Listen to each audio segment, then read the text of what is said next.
Hey,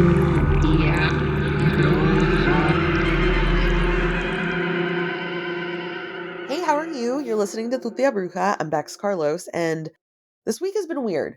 Saturn went direct, and one of the things that's been, I would say, the most difficult for me to deal with is how unfocused I had been in a lot of stuff in my life.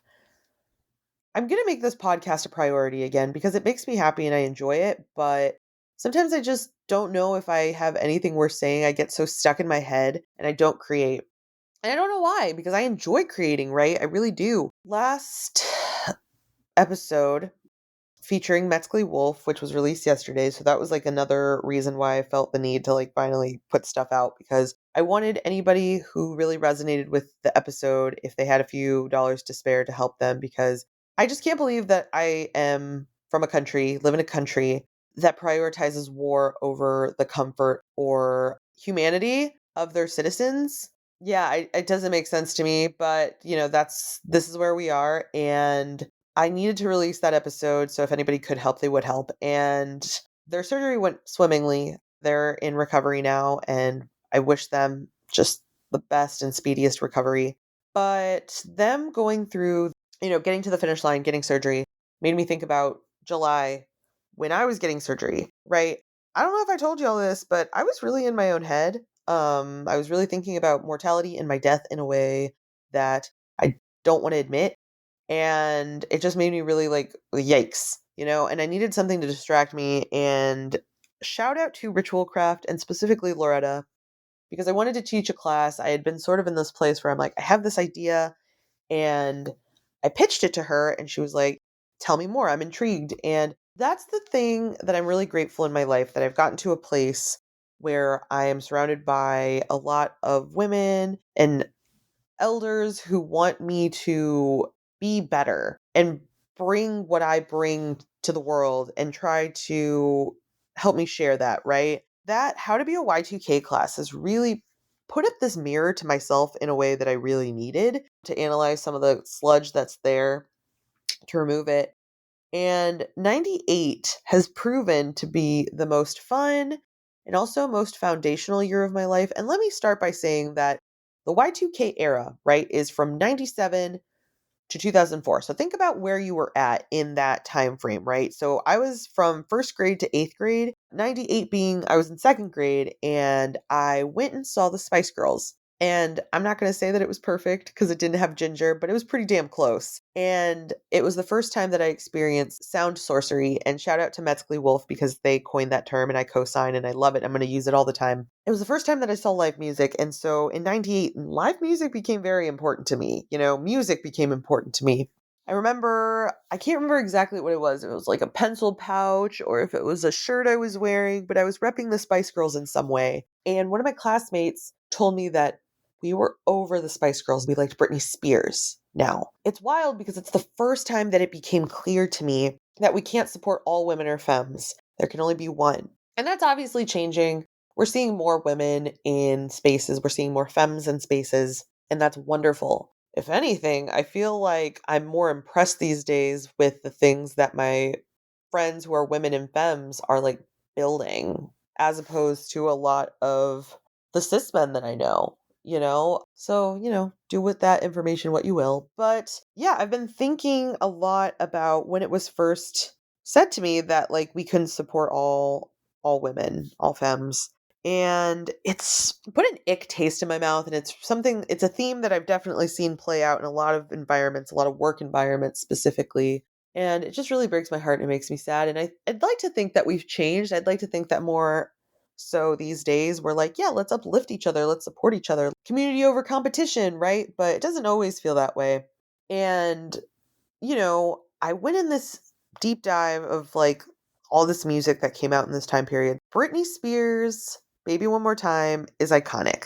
We can't deny that. From the time that she was 17 years old, she was just like boosted into the spotlight and it was a roller coaster ever since, right? She hasn't been able to get off. And in digging in and realizing who I was in that time frame, I also started thinking about her a little bit, because she was kind of along with me the whole ride, right? I realized in 2003 that was a major year for me because I started developing more of a music taste and music became so important to me. And I realized that that was around the time where I was like Andy and Britney Spears was Woody. And I'm like, I don't want to play with you anymore. And I dropped her because I started moving into more of a garage band revival, like indie rock kind of music taste. I was 13. I was like hanging out with more people who were into different types of music, whether it was like indie or alternative or emo. That was sort of the people that I was like hanging out with and the sort of music that they listened to. But if you were to ask me what year of music is the best, I would say 2003.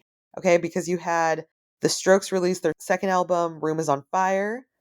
You had Fever to Tell by the Yeah Yeah Yeahs. You had Keep on Your Mean Side by The Kills. Steve Aoki had gotten a single from Block Party that he then did his DJ thing with and put out into the world. And in 2005, we were blessed with Silent Alarm. Just so many different bands were making music. It was like 2003 was like the domino that like kicked something off. And everybody since then, you have Hot Fuss in 2004, this renaissance of music. I mean, I know that we don't really support Kanye West anymore, but even his first album came out in 2004, so the time was changing. It's so funny how in hindsight we see things that we don't see at the time because radio started getting to a point where it was just all playing the same bullshit, right? Why? There's a little law that you should look into called the Telecommunications Act of 96. That'll explain to you why radio is the way that it is. But long story short, it allowed for a lot of things, but the thing that's the most important here is that it took the limits away of how many radio stations a radio business company, whatever, could own. And so you had major conglomerates that then owned most of the radio stations. So everything sounded the same. And it's so sad because my dad was in a band called Grupo Sacrificio. And I'm going to post one of the songs in the show notes so you can check out. I'm like, this is my dad's band. Like, women loved y'all. This is what y'all sound was. But good for him. He's always been someone who's been into like singing and dancing. And I feel like because of that, it's been something that's been in our household that just has, I don't know, created a lot of love and joy. And because music is beauty and it's art and it's feeling, it's all of those things. It's just one of the most amazing and like profound things. Sound sorcery, that's what it is. I fell off with Britney Spears in 2003 when she released her In the Zone album, but then I realized, right, because radio and music has always been like a major part of my life. I fell back in love with her because as I've been like thinking about where I was in different time periods in my life, I graduated high school in 2009 and started in college and started like figuring out what I wanted, and broadcasting was it. And in 2011, I got my first radio job, and Britney Jean Spears had released her Femme Fatale album that year. So I was like spinning some of those songs. She was just around, and my friend Nina Blanco and today's guest was also spinning her music. She was in Carbondale. Across the river, we were both doing the same thing. In that time period where we respectively worked at pop stations, she released her Femme Fatale album. She released her Britney Jean album, and she also had a bunch of music that she did with will.i.am as like singles or on like best hits albums and stuff like that. It was a really fun time in music, and a lot of it was because of her. And so when Nina asked me to be on her podcast to dive deep into the Britney Spears memoir, The Woman in Me, I just jumped at the chance, dude, because I was really excited when this memoir came out because it also was going to get me in the mindset of where I was from all of these crucial years that were so influential on her. So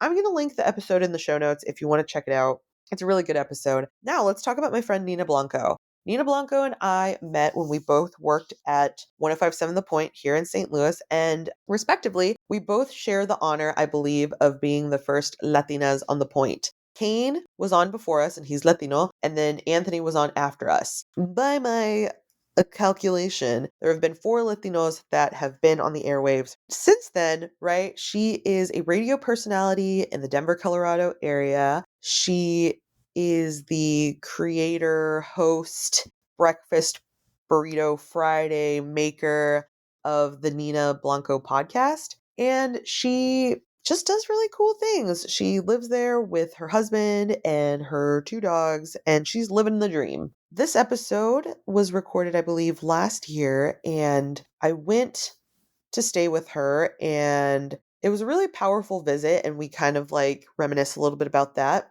In addition to that, we talk about her first time at a botanica or at least her first conscious time because she had been before.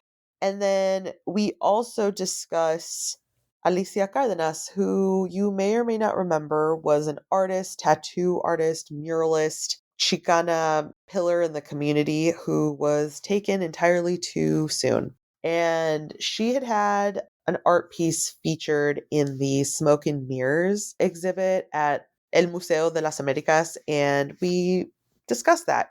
I am joined by the marvelous, the talented Nina Blanco. Thank you for being on again. Thank you. Always a fun time getting to talk the spookiness with you. The last time we spoke was when I think I was in Denver, like following the trip to Denver, which was a really fun time. There's something about Denver that's just magical, truly. You think so? I do. I love it out here. Well, okay, like we made it out there, right? Like for that trip that we went to see you, and not only did we make it alive, which I think was magical in itself. Right, exactly. That was like a miracle in itself. My goodness. We've been friends for a really long time, and I'm just glad that we're keeping the magic flowing through us. Me too. That's what that trip really was, dude. It was magical because it's like all of these weird circumstancy things just happen. Like one thing that comes to mind is there's a particular tequila Fortaleza winter blend, which was like impossible to find. That's right. And it's like, what are the odds? This one bar that we went to only had that reposado, and we were like, okay, let's make it a double. Yeah, you guys, it's funny because you asked the bartender like, oh, okay, what kind of tequilas do you have? I don't even think you guys asked for that one specifically. And I think she just like brought it up like, oh, we have this, this, and this. And then this special one, winter blend, blah, blah, blah. And you guys, there was a sparkle in your eye and you looked at each other like, oh, let's do it. This is the one. We had been trying to find a bottle of that one for months. So it's really hard to track down. That was like one of the things. Another one was there was an art exhibit that we both wanted to go to that was doing their first Friday. So we got to get in for free. Yeah, it happened to be First Friday, which is like they do it first Friday of the month. And it is year round. I had never been, always wanted to go. And then, this museum that we wanted to go to happened to be a part of it. And we got in for free. And they were doing a Chicano art exhibit called Smoke and Mirrors. That was the first time I've ever cried because of an art piece. Yeah, it was definitely an emotional, it was just emotional being there and just knowing the story behind everything. And it moves you. But it was like a few months after Alicia had been murdered. Yeah. And just seeing her piece, La Llorona, it just really fucked me up, I don't know. I think since Selena, there hasn't really been someone Mexican who is of that magnitude. I think that there are community leaders and there's a lot of beautiful people doing amazing things. And it's really sad to get their light snuffed out by just someone that's so full of anger and hate. Right. It's a reality. It happens. Exactly. And to kind of like add on to what you are saying and how you like brought up Selena even, it's like for me, like I love Selena so much because you learn her story and you relate to her, and just like being Mexican and growing up with different traditions or just different things in your home, you're like, that's me. I relate to that. And so it kind of like for me, when I looked at Alicia's artwork and it was a painting to just describe the story of La Llorona, which we all know, we've all heard that story a million times, but just like that was her choice of artwork this time around, and seeing it and then just watching that and relating to it. Like, I know this story. I know where she's coming from with this. And, they made that movie, which was terrible, by the way, a couple years ago. I saw myself in that photo almost because it's like, oh, wow, this is a great idea in this piece of artwork. And she did it because she relates to that, because that is her. That's part of her story. And then for like me and you, it's like, oh, I do relate to this because I know that story very, very well. And I love this piece of artwork because it represents something that I've never seen in a piece of art before. And then knowing the story, the background behind her, and they did make it into a memorial with flowers and they had little faux candles and stuff like that. And it's like, it kind of brings you back and you're like, oh man, this tragedy happened. And yet I am relating to her art And then this awful thing happened to her, and it gets you. It gets you. I just felt like everywhere I turned after we went to the museum, I just saw all these reminders of her, just like reminding me she was a pillar in this town. Like she was someone who really did have a huge impact. Mm-hmm. I think we were on Broadway at one point, and there was a friend of hers has a shop or something you had said. Near where her shop was, which is where the shooting happened. But I think all the businesses on that street on South Broadway and this, couple blocks in particular, they're all friends with one another because they are all community members. They all work together. And she just had another memorial in their shop window just to pay homage to her. It's still something to be afraid of. I particularly have like a weird feeling about being in spaces that are so predominantly white sometimes. Is this a safe space? For sure. With my career and stuff, that's something that I've really encountered. And that's why podcasting for me has been so liberating, because it's like I can say whatever I want without consequence or being made to feel like, oh, she stepped out of line. Podcasting is something that you're exploring and succeeding on in your journey. Do you mind going into what that process has been like for you? And Yeah, most definitely. Podcasting has been a lot of fun for me. I'm on month 3 of doing it, so I'm still a newbie. But I mean, having a background in radio, and I technically had another podcast with a coworker at my old job.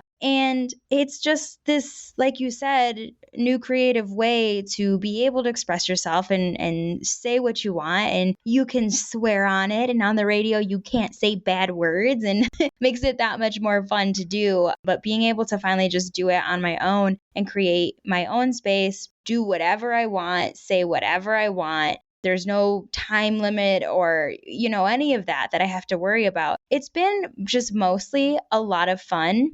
And I think that, I hope anyway, that just me having fun and doing what I do and just trying to entertain and speaking into a microphone, and the combination of that has turned people onto it, and they do happen to like it. They find it entertaining or they find it relatable, which that's all I've ever wanted out of my career, is to be relatable, to be able to be myself and be every other person, because we're not all that different, most of us, and to entertain and to just like do my thing. And it has been a lot of fun. But yeah, it's been a good time. I've gotten a decent amount of listeners on it. Eventually one of these days we'll figure out how to monetize it, which that's the goal, right? I guess in terms of the future, I want to definitely keep doing it. Although I'm not going to lie, doing 2 episodes per week is kicking my ass, but it is a lot of fun. It's something I do want to keep doing, and something that I think I'm going to be kind of protective over,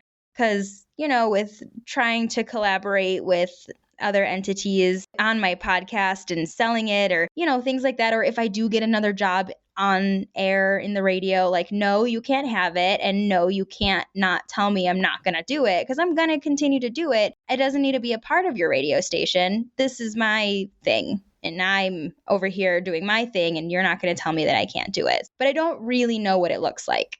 that's the cool thing about podcasting, is that it does evolve. What it starts off as doesn't necessarily mean that's what it's going to continue as. But also, you got to stop swearing. You're really killing Norma. Dude, I can't. I really tried that one episode. My mom Norma yelled at me for swearing so much on my podcast. So I really did try, and I timed it. I missed one swear after like watching it back, and it was like 2 minutes in. And then when I noticed I swore, it was like 6 minutes in. Like, I failed. I can't do it.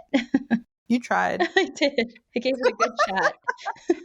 Speaking of your podcast, though, it's really good. I suggest that if you haven't checked out her show, you should do that.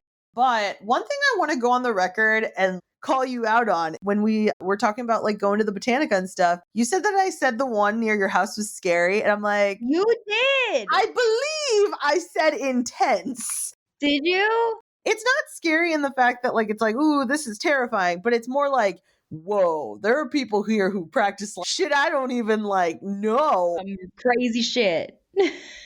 And I've been to quite a few botanicas now. I went to one in Texas. I've been to one in Miami. In Denver, there's surprisingly a few. Yeah. I really like that one near your place. because it has cat nails in it. I don't use cat nails in my practice What? because I like cats and that makes me kind of sad. Yeah. But I would just remember like when I went for the first time, which we didn't end up seeing each other, I texted the photo of the bowl and I was like, oh my God, look at this. You did, yeah. Well, what did you think? Because that was your first like botanica. So what was baby's first botanica trip like? I feel like maybe I have been to one before in my childhood, like in Mexico, and just probably didn't realize it.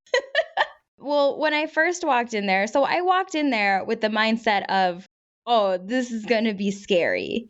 So as soon as we open the door, there's this giant statue of like death right there. And I'm not going to lie, Bex, it scared me.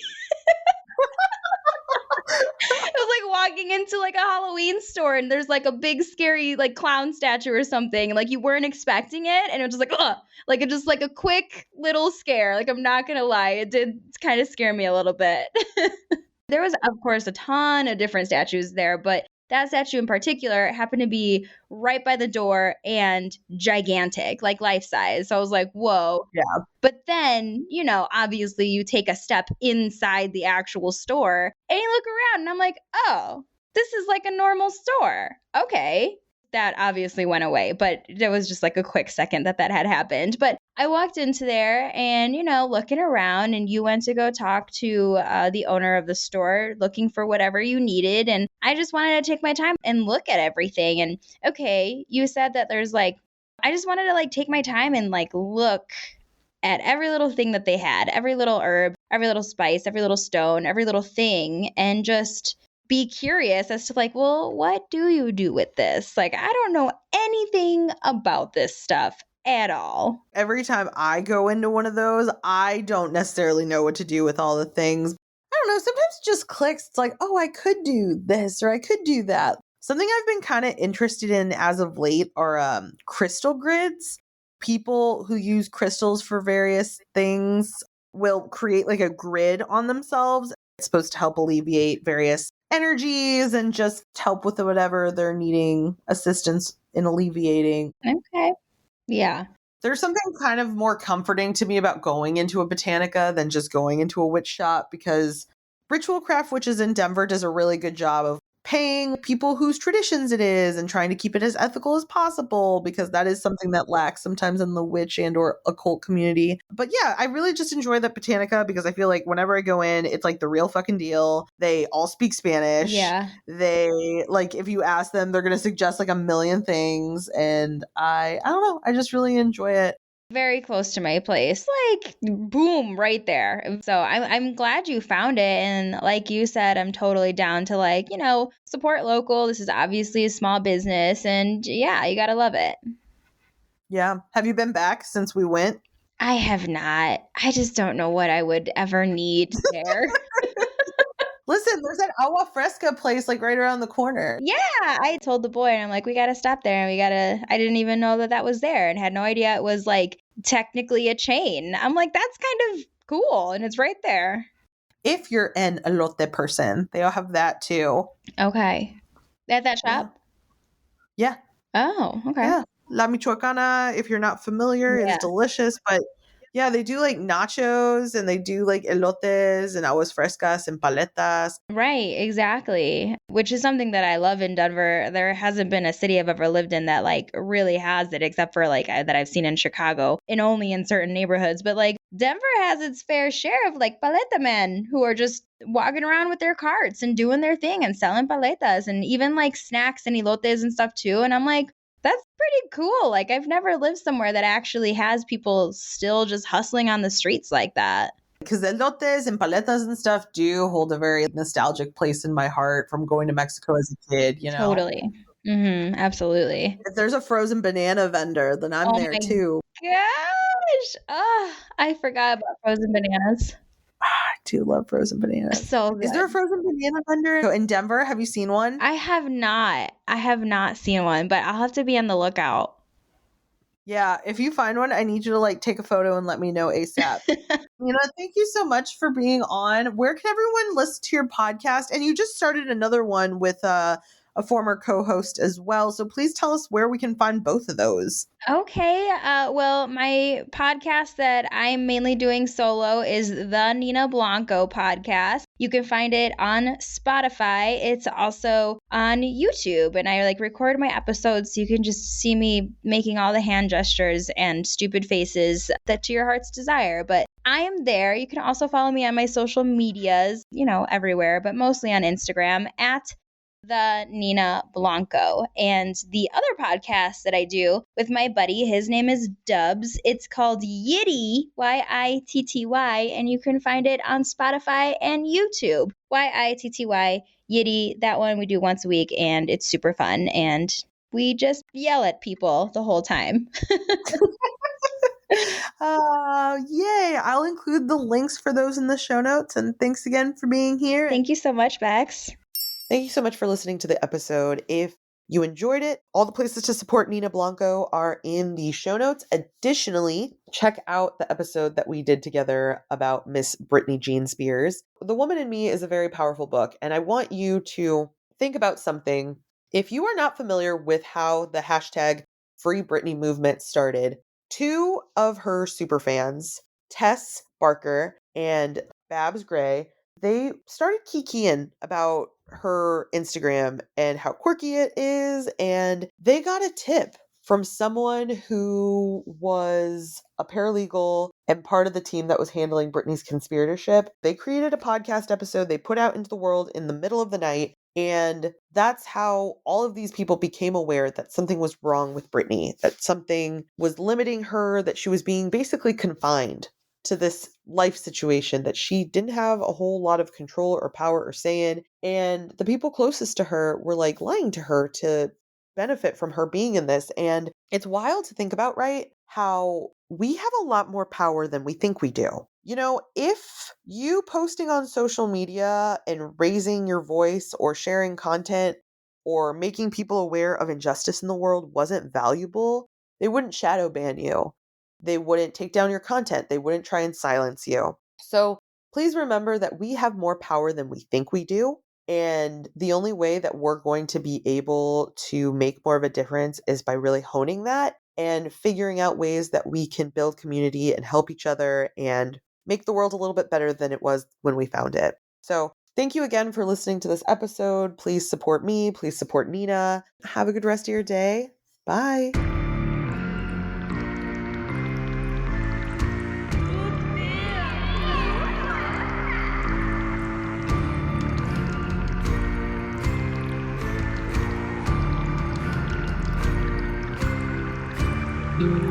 Yeah.